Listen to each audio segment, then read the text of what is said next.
aplikasi e-berpadu dapat meningkatkan efisiensi dan efektivitas dalam penanganan perkara pidana di pengadilan negeri, Pak?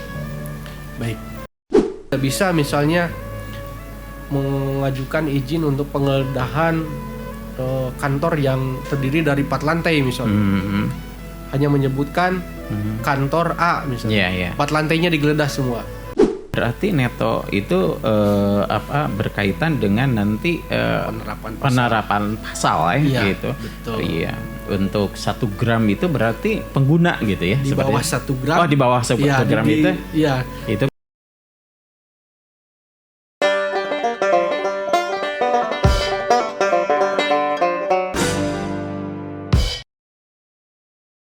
Assalamualaikum warahmatullahi wabarakatuh. Kaja, selamat siang. Alhamdulillah kita bisa berjumpa kembali di acara Sipakum, siaran paham hukum kerjasama Radio Purbasora 105,7 Pas FM dan Pengadilan Negeri Tasikmalaya.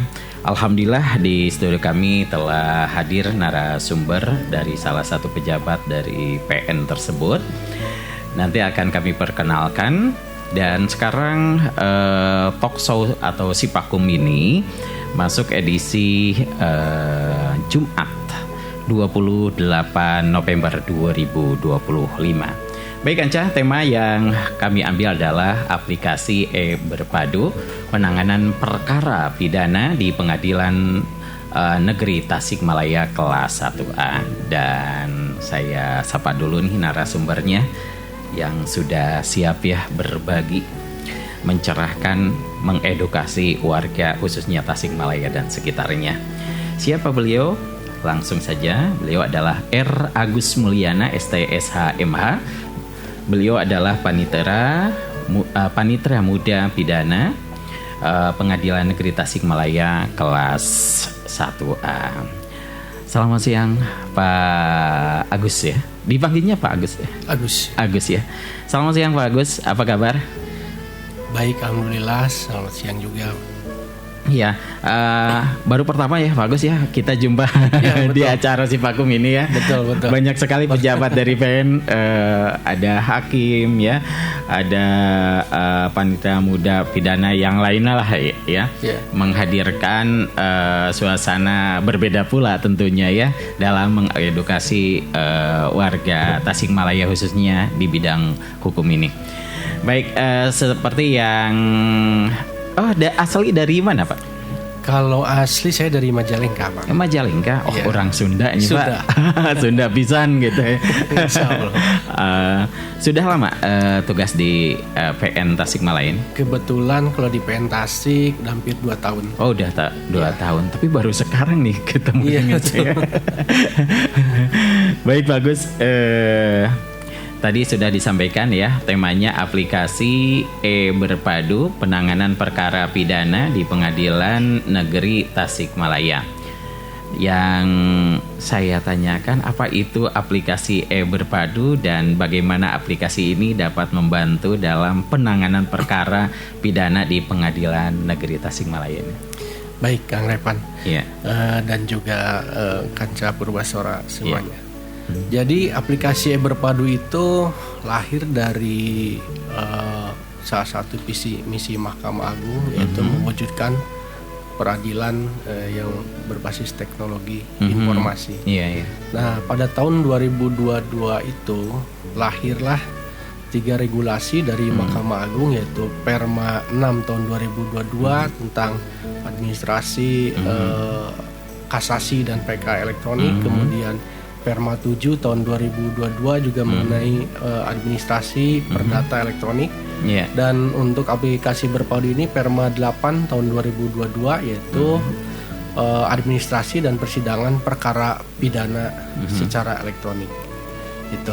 Jadi aplikasi berpadu itu adalah aplikasi berbasis web yang terintegrasi dipergunakan untuk pengolahan dan pertukaran dokumen administrasi perkara pidana khususnya antara lain pelimpahan perkara, kemudian permohonan persetujuan penyitaan, penggeledahan, perpanjangan penahanan, kemudian permohonan izin besuk, pinjam pakai barang bukti, dan lain sebagainya.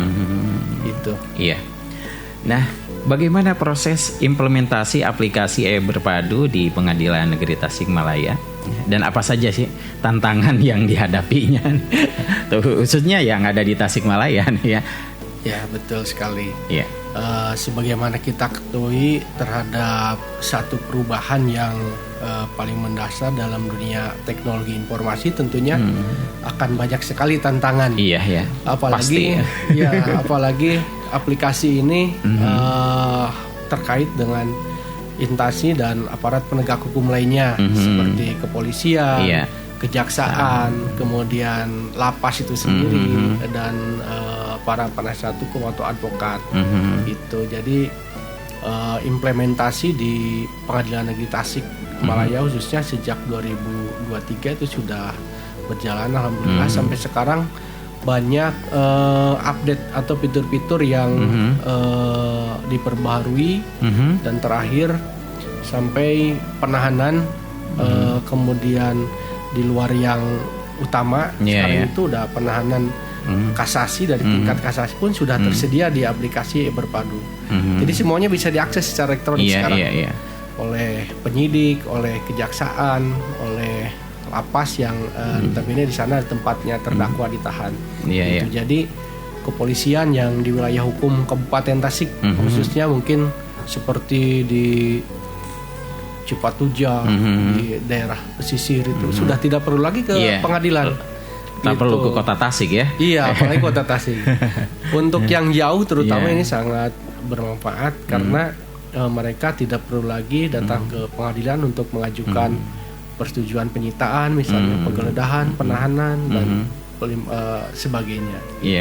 Itu salah satu implementasi, dan alhamdulillah respon dari stakeholder di sini, kepolisian, kejaksaan, lapas juga sangat baik sekali. Itu udah terintegrasi ya, sudah, semua lembaga tersebut ya. Dari mulai proses pelimpahan perkara sampai putusan, sampai upaya hukum banding itu udah secara elektronik, Pak.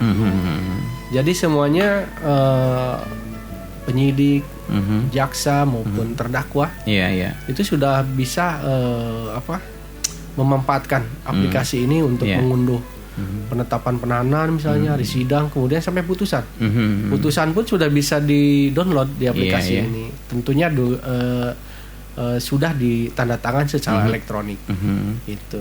Terus yang berperkara itu gimana, Pak? Duduk saja di tempat atau gimana ya? Jadi bagi yang jauh terutama juga dalam memanfaatkan e-Berpadu ini, e-Berpadu ini. Jadi mungkin kita harus pahami juga di sini bahwa ada administrasi perkara dan ada persidangan. Tentunya untuk persidangan kami masih tetap bersidang di PN Tasik. Tetapi untuk administrasi perkaranya secara sendiri, administrasi khusus administrasi, administrasinya melalui aplikasi e-Berpadu. Jadi lebih cepat gitu lebih cepat memangkas biaya. Ini salah satu mewujudkan asas peradilan biaya cepat, sederhana. Lebih biaya ringan. Biayanya lebih ringan. Waktunya juga bisa dipersingkat. Gitu ya. Bagus sekali nih ya penemuan seperti ini ya.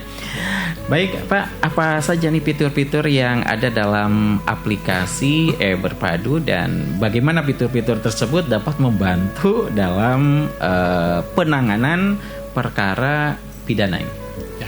Baik, Kang Repan dan Kanca semuanya.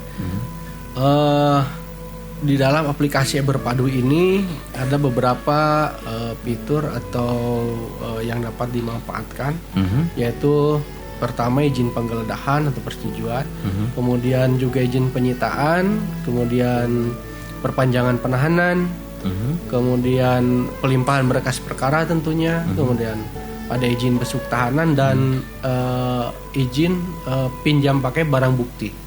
Itu salah satu di antara fitur-fitur dari e-Berpadu dan bisa mengajukan upaya hukum juga, upaya hukum banding melalui e-Berpadu secara elektronik. Ini bisa di-download? Bisa. Dari mana nih? Ini dari berbasis web. Berbasis web. Ya, jadi tinggal diklik di Google aja. E-Berpadu Mahkamah Agung itu pasti akan muncul. Nah, nanti tinggal pilih fiturnya. Baik. Ini sangat membantu ya, terutama yang berperkara. Iya, betul. Nah, selanjutnya nih Pak, bagaimana aplikasi e-Berpadu dapat meningkatkan efisiensi dan efektivitas dalam penanganan perkara pidana di pengadilan negeri, Pak? Baik, mungkin saya coba kupas satu persatu. Nah, itulah, iya. Ya, terutama awal mungkin dari pelimpahan perkara. Iya. Ini juga dilakukan oleh penuntut, dan tentu saja dokumen atau berkas yang diupload di e-Berpadu itu dari mulai tingkat penyidikan. Jadi dari tingkat penyidikan oleh penyidik kepolisian itu diupload, kemudian dokumen itu dilimpahkan kepada kejaksaan. Dari kejaksaan, setelah jaksa penuntut umum ditunjuk, kemudian dilakukan pelimpahan ke pengadilan. Nah, atas dasar pelimpahan tersebutlah nanti proses persidangan kita jalankan. Nah, itu mungkin sebagai garis besar untuk pelimpahan perkara. Ada beberapa hal di sini yang lebih bermanfaat bagi masyarakat. Itu salah satunya adalah izin besuk tahanan. Kita loncat dulu ke izin besuk tahanan. Kebanyakan sekarang itu masyarakat atau keluarga yang terdakwanya ditahan di lapas, mereka itu langsung ke lapas.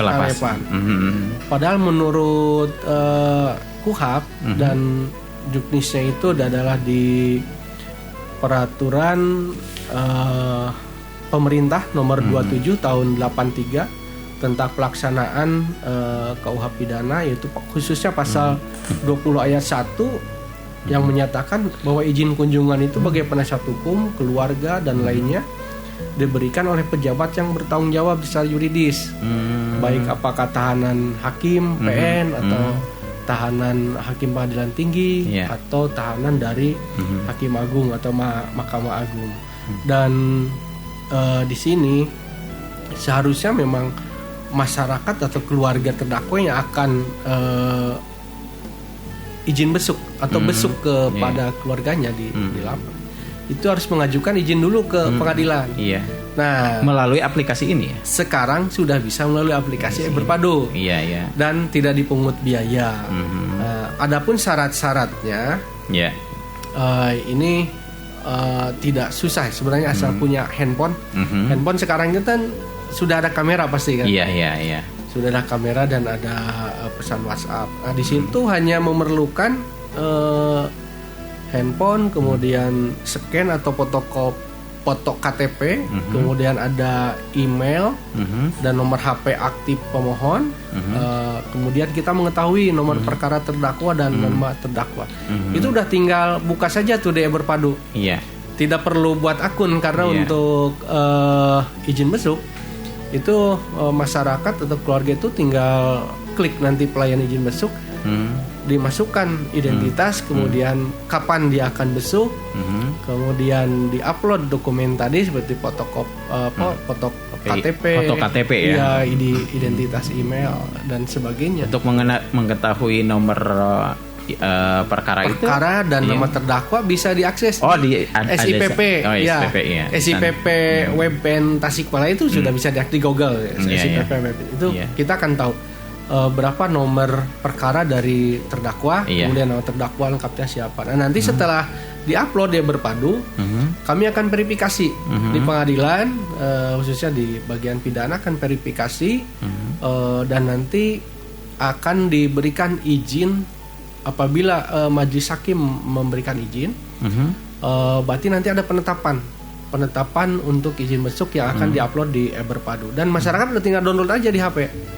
Tinggal download dalam bentuk PDF yang sudah ditandatangan elektronik, sudah tinggal tunjukkanlah barcode itu ke petugas lapas itu bahwa saya sudah mengantongi izin untuk besuk ke terdakwa ini. Jamnya juga ditentukan ya? Jamnya ditentukan oleh pemohon. Silakan gitu. Kamu tidak secara mendetil kami itu menetapkan jam besuknya, tapi tanggal harinya, hari dan tanggal besuknya saja. Gitu. Itu untuk izin besuk. Untuk lamanya juga durasi kunjungan?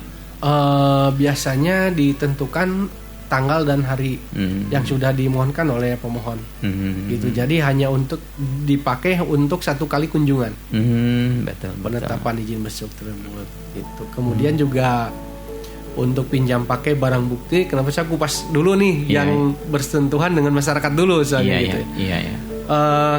Untuk pinjam pakai barang bukti itu juga masyarakat atau korban dalam hal ini rata-rata korban dari tindak pidana, misalnya seperti pencurian yang motornya ternyata ditemukan dan dijadikan barang bukti ini di pengadilan, itu dapat mengajukan pinjam pakai barang bukti Pak ke pengadilan kepada majelis hakim yang memeriksa perkara, dan itu pun diajukan melalui aplikasi e-Berpadu.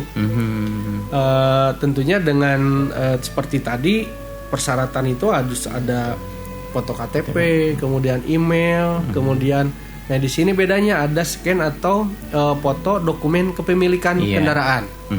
Misalnya adalah STNK atau fotokopi BPKB-nya. Nah, nanti permohonan itu diisi di e-Berpadu, dan setelah diupload dengan dokumen tadi di pengadilan akan diverifikasi. Tidak jadi masalah misalnya kalau di BPKB-nya atau STNK-nya itu nama yang lain gitu. Nah, kami pun akan menyerahkan kepada majelis hakim, karena rata-rata korban itu dia akan diperiksa juga di persidangan sebagai saksi korban kan. Betul. Nah, ketika di persidangan ternyata memang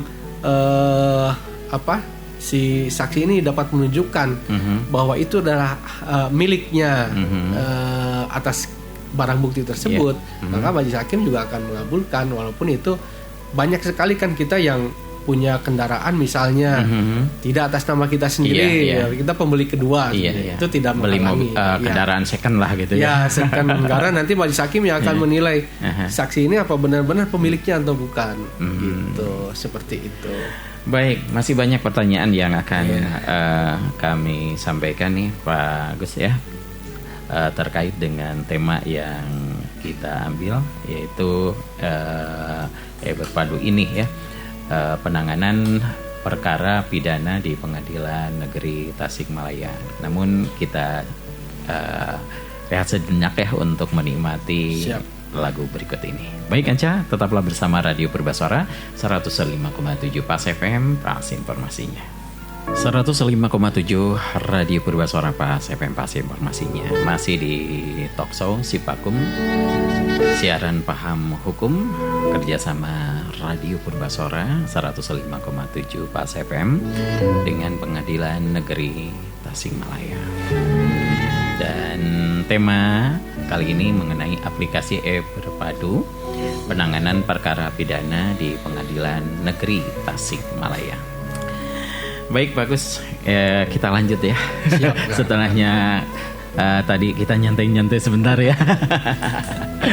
Nah, manfaat yang dapat diperoleh dari penggunaan aplikasi e-Berpadu itu ya tadi diantaranya sudah disampaikan ya,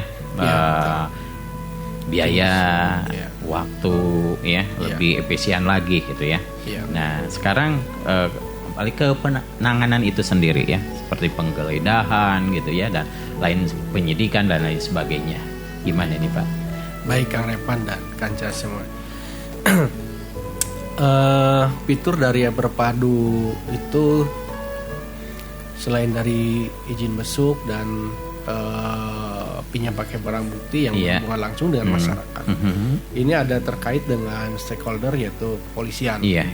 Di mana dalam tingkat penyidikan itu penyidik dapat melakukan penggeledahan rumah atau badan pakaian, itu diatur di pasal 32 KUHP.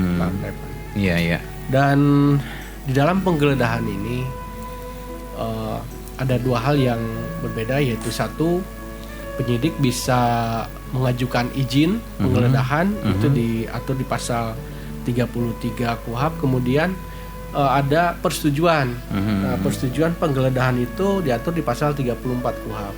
Apa bedanya izin sama persetujuan? Iya, iya. Nah, ketika penyidik ini karena alasan yang sangat perlu dan mendesak, penyidik dapat melakukan penggeledahan terlebih dahulu dengan surat perintah penggeledahan. Yeah.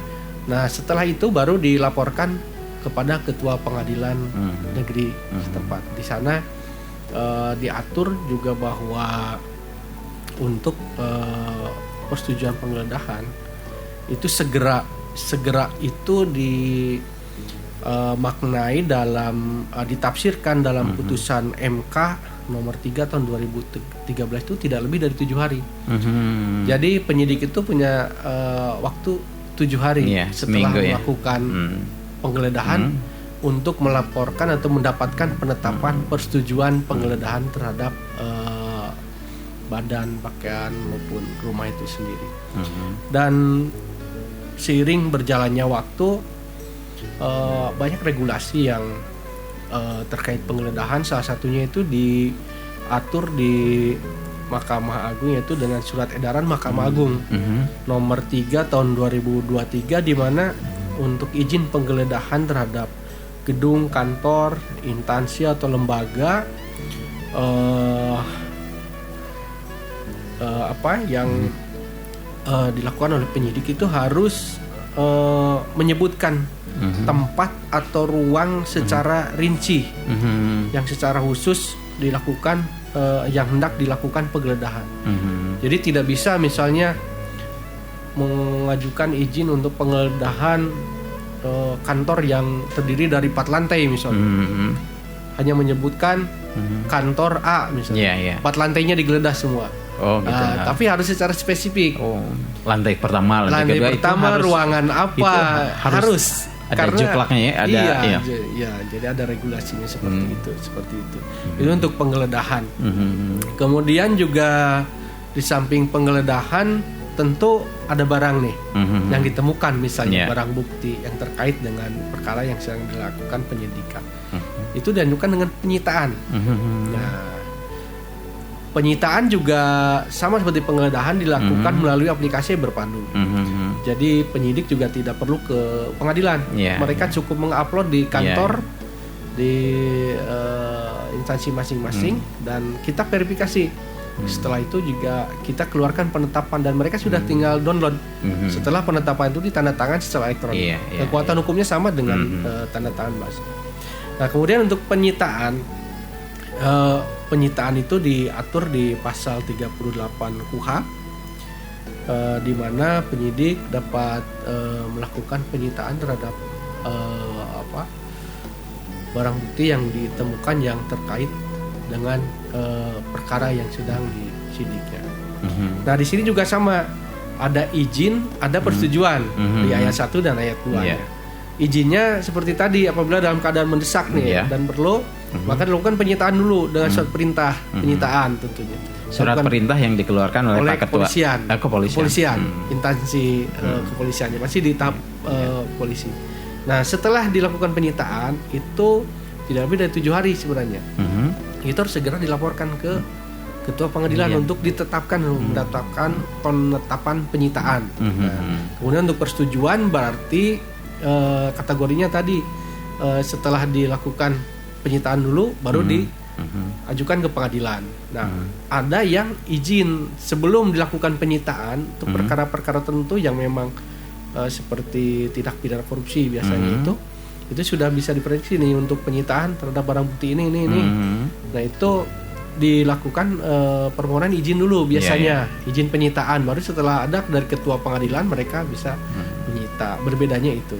Dan dua-duanya juga sama dilakukan di aplikasi berpadu, dan dokumen yang diupload itu ya sama kekuatan hukumnya dengan dokumen cetak. Jadi sudah ditandatangan elektronik, penetapan pun tinggal dilihatkan kepada orang yang berperkara tersebut. Betul, tinggal di-download. Iya. Itu untuk penyitaan dan penggeledahan. Itu ada pemberitahuan dulu sebelum melakukan penggeledahan misalnya ke orang yang berperkara tersebut? Itu sebenarnya adalah kewenangan dari penyidik, Kang Repan ya. Iya. Jadi apakah penyidik ada pemberitahuan terlebih dulu atau dia, mungkin saya kurang pas untuk ucap itu, takutnya salah, tapi sama seperti penggeledahan mungkin bisa dilakukan karena kalau misalnya diberitahukan dulu bisa jadi kan barang bukti itu dihilangkan gitu. Dihilangkan gitu, ada tingkat tidak baik. Seperti itu mungkin itu nanti sama kepolisian. Kemudian juga selain penggeledahan dan penyitaan, khusus dalam penyitaan itu juga ada regulasi dari Mahkamah Agung itu, yaitu salah satunya adalah surat edaran Mahkamah Agung nomor 1 tahun 2023 di mana penyitaan khusus untuk barang bukti narkotika itu harus mencantumkan berat neto. Gitu. Kenapa demikian? Karena untuk narkotika itu gram itu ada pasal dalam undang-undang narkotika itu yang apabila di bawah 1 gram itu dikenakan pasal pemakai. Bisa bukan untuk diedarkan, itu bisa rehabilitasi. Kebijakannya untuk itu. Nah, makanya harus ada berat neto dan yang terpenting ditimbang oleh misalnya yang sudah bersertifikat di sini, ada sudah punya akreditasi seperti Pegadaian. Biasanya kepolisian itu ditimbang berdasarkan berita acara penimbangan dari Pegadaian. Jadi polisi pun tidak menimbang sendiri nih, tertimbang sendiri dan berita acara gitu. Melibatkan stakeholder yang lain yang lembaga yang kredibel untuk melakukan itu. Di antaranya lembaga yang seperti Pegadaian. Seperti Pegadaian. Iya. Itu biasanya mereka diminta untuk menimbang barang bukti narkotika. Gitu. Itu juga untuk penyitaan itu di KUHP diatur di pasal 38 bahwa dilakukan di tempat di pengadilan setempat, diajukannya gitu. Diajukan kepada pengadilan negeri setempat. Jadi di mana barang bukti itu ditemukan, diajukanlah di sana untuk diminta penetapan dari ketua pengadilan. Gitu. Berarti neto itu berkaitan dengan nanti penerapan pasal gitu. Betul. Untuk 1 gram itu berarti pengguna gitu ya? Di bawah 1 gram. Di bawah 1 gram itu? Itu pengguna. Di bawah pengguna. Ada surat edaran Mahkamah Agung juga mengenai itu. Gitu ya. Tadi sesuai dengan dasar hukumnya yang tadi ya? Kalau lebih dari 1 gram itu diperkirakan itu penjual ya? Pengedar atau ya? Nah, itu ada klasifikasi sebenarnya. Klasifikasinya seperti itu. Dari setiap pasal itu ada unsur-unsur tuh yang harus terpenuhi. Misalnya kalau pemakai misalnya 127, kemudian ada 112, ada 114 yang mengedarkan. Itu berbeda. Tergantung bobot dari barang bukti, kemudian tindak unsur dari tindak pidana yang dilakukan oleh si terdakwa atau pelaku tersebut. Tapi siapa tahu pengguna itu ya stok barang gitu. Bisa jadi, makanya itu tergantung di fakta persidangan juga. Gitu. Misalnya lebih 1 gram penerapan pasalnya bisa tadi sebagai pengedar gitu ya. Bisa. Atau juga hanya pengguna karena mereka itu stok barang lah gitu ya. Konsumsi sendiri. Penerapannya juga beda ya. Berbeda. Penerapan pasalnya juga berbeda ya. Terus juga kekuatan hukumnya gimana? Kalau mengenai kekuatan hukum itu semua sama ya. Putusan itu punya kekuatan hukum yang sama. Hanya berbeda dari pemidanaannya saja. Aduh, tidak terasa nih waktunya. Apa Gus ya? Aduh, masih ada ada nih satu penahanan ini. Penahanannya. Apa dilanjut atau? Lanjut aja langsung. Lanjut aja. Karena ini mengejar waktu lah ya. Jadi dalam aplikasi yang berpadu juga salah satunya adalah permohonan perpanjangan penahanan nih, dari penyidik maupun dari penuntut, penuntut umum dalam hal ini. Jadi diatur bahwa penahanan itu dari penyidik dan penuntut yang dapat mengajukan perpanjangan ke ketua pengadilan itu diatur di pasal 29 KUHP. Di sana untuk perpanjangan pertama dan kedua. Nah, ada yang menarik di dalam perpanjangan penahanan itu karena menyangkut dari hak hidup seseorang nih. Hak asasi manusia dari seseorang yang ditahan. Privat juga ya. Makanya untuk perpanjangan penahanan itu istilahnya harus diajukan 10 hari sebelum habis masa penahanan. Karena ketua pengadilan itu dapat mengabulkan atau dapat menolak dari permohonan perpanjangan penahanan itu. Gitu, dan dari situ maka dengan 10 hari sebelum habis masa tahanan, baik penyidik maupun penuntut umum apabila ditolak, dia dapat melakukan upaya yang lain, dengan melimpahkan perkara atau bagaimana seperti itu. Jadi itu juga sudah ada surat keputusan dari Ketua Pengadilan Negeri Tasikmalaya khususnya yang mengharuskan bahwa permohonan perpanjangan penahanan itu harus diajukan 10 hari sebelum habis masa tahanan, baik dari penyidik maupun dari penuntut umum. Seperti itu. Baik, Pak Agus, karena waktu ya, kita berlanjut ke apa saja nih tantangan yang dihadapi dalam penggunaan aplikasi ini ya, dan bagaimana cara mengatasinya. Baik, terima kasih Kak Repan. Mungkin dari praktek kami di lapangan ya tentunya ada beberapa kendala yang terkait sistem khususnya. Ketika aplikasi ini ada terjadi down misalnya dari server Mahkamah Agungnya, karena kan aplikasi ini digunakan di seluruh Indonesia. Seluruh pengadilan negeri khususnya di seluruh Indonesia menggunakan aplikasi berpadu ini. Jadi penggunanya bukan hanya 1-2 satker, tapi bisa ratusan setiap waktu gitu. Makanya itu ketika pasti jadi tantangan ini ya. Tantangan ini dan juga hambatan juga ya. Jadi harus betul-betul tersedia sarana yang memadai. Dalam hal ini jaringan internet, kemudian servernya itu sendiri, komputer tentunya gitu. Dan yang kedua setelah itu mungkin hambatan itu kepada pengguna dan implementasi di lapangan terhadap aplikasi ini perlu pemahaman yang lebih mendalam. Kadang-kadang terjadi trouble ketika di upload dokumen ini, ternyata kita setelah kita verifikasi ada kesalahan nih, diupload ulang, ada kesalahan masuknya yang harusnya dokumen A tapi yang diuploadnya dokumen B. Seperti itulah kendala, tapi sejauh ini semua bisa teratasi. Dan itu sangat membantu ya Pak ya dalam meningkatkan kualitas pelayanan kepada masyarakat ya. Betul, sangat-sangat membantu. Cuma ya tadi hambatannya ya. Dari banyaknya pengguna karena ini se-Indonesia bukan hanya Tasikmalaya gitu. Kalau mungkin kalau hanya Tasikmalaya bisa cepat gitu ya. Lebih cepat gitu ya. Mungkin juga bisa tertunda ya Pak. Kalau begini. Jadi di dalam implementasinya itu kita juga ada regulasi SKKMA nomor 365 tahun 2002 itu juknisnya.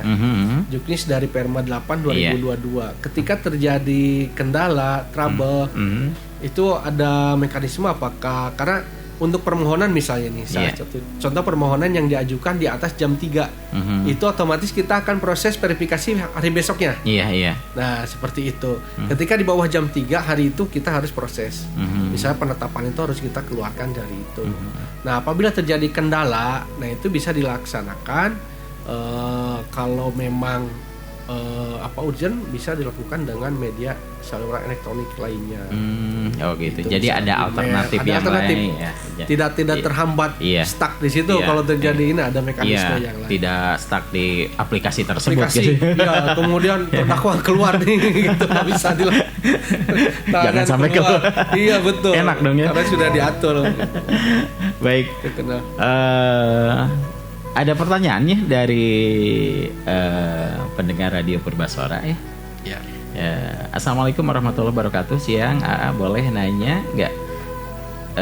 Tapi pertanyaannya tentang sidang akte kelahiran. Itu persyaratannya kira-kira apa saja, dan bila diwakilkan diwakilkan apa tidak? Terus kalau memakai aplikasi ini bisa enggak? Baik. Saya mencoba menjawab walaupun di luar dari aplikasi ini. Jadi untuk perbaikan khususnya akta kelahiran itu memang diatur di Undang-Undang Admin Kependudukan yaitu 23 2006 yang sudah dirubah oleh tahun 2014 kalau tidak salah. Jadi masyarakat sebagai pengguna lain itu bisa datang ke PN Tasik atau dapat mengakses layanan PTSP online. Jadi kanca semua bisa mengakses itu tidak harus ke kantor, tapi bisa melalui konsultasi dengan PTSP online. Nah, setelah nanti mendapatkan akun IKOT, itu dapat mendaftar melalui aplikasi IKOT. Nah, bukan aplikasi e-Berpadu. Karena itu untuk perkara perdata nih. Nah, beda lagi gitu beda lagi. Nah, apa ini yang menjadi persyaratan? Yang biasanya menjadi persyaratan untuk perubahan atau perbaikan akta lahir itu satu, identitas seperti KTP, kartu keluarga, kemudian akta nikah, kemudian akta lahir itu sendiri. Nah, setelah di scan itu bisa diupload di dalam aplikasi IKOT. Dijembatani juga oleh aplikasi nih, tidak perlu datang ke pengadilan nih untuk pendaftarannya. Tapi untuk persidangan tetap aplikasi ini bukan di luar ini ada aplikasi IKOT. IKOT ya. IKOT namanya itu bisa di Google IKOT Mahkamah. Iya betul. Jadi seperti itu, dan itu juga diperbolehkan seperti ada perubahan nama anak, perubahan nama pemohon sendiri bisa. Banyak ini nama-nama yang dirubah katanya. Betul, ya ini memang permasalahan yang klasik di masyarakat Banyak juga yang merubah nama anak itu, misalnya anaknya sakit-sakitan nih. Rata-rata seperti itu alasannya gitu ya. Jadi nggak cocok nih namanya dirubah, itu bisa diajukan ke pengadilan. Gitu untuk perubahan nama. Ini adalah alasan klasik ya, yang tidak berhenti-henti gitu ya, terus gitu ya. Sakit. Terus di Tasikmalaya sendiri, di Pengadilan Negeri Tasikmalaya sendiri, kasus seperti ini banyak ya? Akte lahir itu? Iya. Banyak. Oh banyak. Ya, bisa dilihat di website SIPP PN Tasik. Di situ banyak tuh perbaikan akte lahir, ganti nama, banyak contohnya gitu. Dan kita ada posbakum juga di PN Tasik, ada posbakum online juga. Bisa berkonsultasi lebih lanjut mengenai permasalahan seperti tadi akte lahir atau bagaimana cara mengajukannya. Bisa diakses di situ di website pntasikmalaya.go.id. Pokoknya pntasikmalaya.go.id ya, itu pasti ada layanan lain gitu ya. Mau berbicara langsung misalnya dengan petugas PTSP bisa, atau konsultasi dengan posbakum bisa semua. Itu gratis ya? Gratis semua tanpa kecuali untuk tadi permohonan untuk perbaikan akta lahir atau ganti nama itu ada biaya PNBP tuh. Pendaftaran, biaya proses, yang sudah ditentukan oleh undang-undang. Iya. Tapi kalau untuk layanan konsultasi gratis. Itu sudah disampaikan nih di Sipakum sebelumnya ya. Tapi itu terjelas gitu. Baik, karena waktunya sebentar lagi akan segera berakhir, tapi ada kesempatan nih untuk Pak Agus Mulyana sebagai narasumber closing statement dulu Pak ya, mengenai tema ini agar masyarakat itu lebih sadar dan bisa memanfaatkan ini gitu ya, aplikasi ini. Ya, baik. Mungkin sebagai closing statement, saya kebetulan PN Tasikmalaya ini juga di salah satu pengadilan negeri Jawa Barat yang ditunjuk oleh Badan Pengawasan Mahkamah Agung menerapkan membangun sistem manajemen anti penyuapan atau SMAP. Nah, sebagai pesan mungkin kepada masyarakat dan kanca Purbasora khususnya, bahwa dukunglah PN Tasikmalaya untuk mendapatkan sistem manajemen anti penyuapan dengan memanfaatkan fasilitas Berpadu, ikot, dan inovasi-inovasi yang ada di PN Tasikmalaya untuk menghindari terjadinya satu upaya-upaya dalam tindak pidana gratifikasi, penyuapan, semuanya. Termasuk inovasi seperti ini juga untuk menjembatani masyarakat supaya membatasi tatap muka dengan pengadilan, karena dengan menghindari itu berarti praktek-praktek penyuapan, gratifikasi juga setidaknya sudah kita antisipasi. Semuanya transparan ya Pak ya? Transparan, biaya segala tidak ada. Kami pun misalnya dalam praktek-praktek persidangan maupun administrasi pendaftaran semuanya tidak ada biaya pun kecuali yang ditentukan oleh undang-undang PNBP. Jadi itu pesan saya, mungkin dukung kami PN Tasikmalaya untuk mendapatkan sistem manajemen anti penyuapan. Iya. Baik, terima kasih Pak Agus ya sebagai narasumber di acara Sipakum untuk edisi Jumat 28 November 2025 atau bertepatan di hari yang ke-7 Jumadil Akhir 1447 Hijriah. Dan terima kasih juga buat Kanca yang sudah mengirimkan pertanyaan. Cuma satu saja yang bisa saya baca karena waktunya sudah berakhir ya. Dan sekali lagi kami ucapkan terima kasih Pak narasumber, walaupun ya Pak R. Agus Mulyana ST.SH MH. Beliau adalah Panitra Muda Pidana Pengadilan Negeri Tasikmalaya kelas 1A. Baik Kanca, acara yang sama kalau tidak ada halangan setiap hari Jumat yang keempat ya. Jumat yang keempat. Itu Sipakum, siaran paham hukum. Saya Revan Itep Sianman yang bertugas mengaturkan terima kasih. Selamat siang menuju sore dan sampai jumpa. Wassalamualaikum warahmatullahi wabarakatuh. Waalaikumsalam.